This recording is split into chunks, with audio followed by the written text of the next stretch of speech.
இந்திய மருத்துவ சங்க கோவை அமைப்பின் 102வது ஆண்டின் புதிய நிர்வாகிகள் பதவியேற்பு விழா. இந்திய மருத்துவ சங்க கோவை அமைப்பின் 102வது தலைவராக டாக்டர் கோஷல் ராம் பொறுப்பேற்றார்.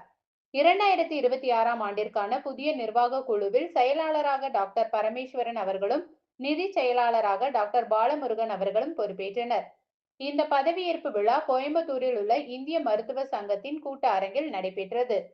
விழாவில் முதன்மை விருந்தினராக இந்திய மருத்துவ சங்கத்தின் தமிழ்நாடு மாநில கிளையின் தலைவர் டாக்டர் ஸ்ரீதர் கலந்து கொண்டு விழாவை சிறப்பித்தார்.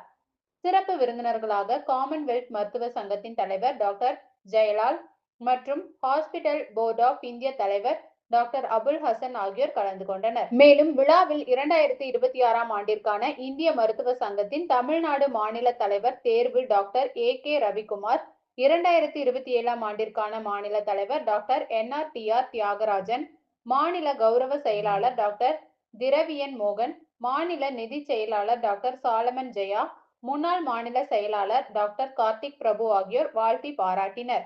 இந்த நிகழ்வில் இந்திய மருத்துவ சங்கத்தின் கோயம்புத்தூர் கிளை சார்பில் 3 முக்கிய முன்னோடி திட்டங்கள் அதிகாரப்பூர்வமாக தொடங்கப்பட்டன. சர்க்கரை நோய் குறித்த விழிப்புணர்வு, கண் தானம் குறித்த விழிப்புணர்வு, ட்ரக் அபியூஸ் தடுப்பு குறித்த விழிப்புணர்வு. விழாவில் இந்திய மருத்துவ சங்கத்தின் பல மாநில மற்றும் உள்ளூர் மூத்த தலைவர்கள் கலந்து கொண்டனர். Good evening one and all. மிக மகிழ்ச்சி. இன்னைக்கு பிரசிடெண்ட்டாக 102nd இயர் பிரசிடென்ட் 102வது பிரசிடென்ட் கோயம்புத்தூர் ஐஎம்ஏ கோவை கிளை. கோவை கிளை எப்படின்னா 100 வருடம் ஆயிடுச்சு கோயம்புத்தூரில் இந்த ஐஎம்ஏ கோயம்புத்தூர் துவங்கி. ஸோ இன்னைக்கு வந்து 102வது பிரசிடெண்ட்டாக நான் பொறுப்பேற்றிருக்கேன். இந்த நேரத்தில் வந்து we had an action plan theme.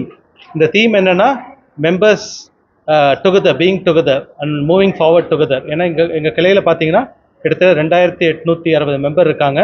So நிறைய டாக்டர்ஸ் இங்கே சேர இங்கே நிறைய எங்களுடைய அசோசியேஷனில் நிறையா டாக்டர்ஸ்க்கு உண்டான ப்ரொடெக்ஷன் ஸ்கீம்ஸ், அவர்களுக்கு உண்டான ஃபெசிலிட்டி ஸ்கீம்ஸு, அவங்களுடைய ப்ரொடெக்ஷன், அவங்களுடைய தொழில் எப்படி மேற்கொண்டு முன்னேறி கொண்டு வரணும், மருத்துவமனைகள் அவங்க வச்சுருந்தாங்கன்னா அதுக்கு இன்சூரன்ஸ் எப்படி வழங்குறது, இதே போன்ற பலவிதமான சில நிகழ்ச்சிகளை வந்து நாங்கள் இந்திய மருத்துவ சங்கம் மூலம்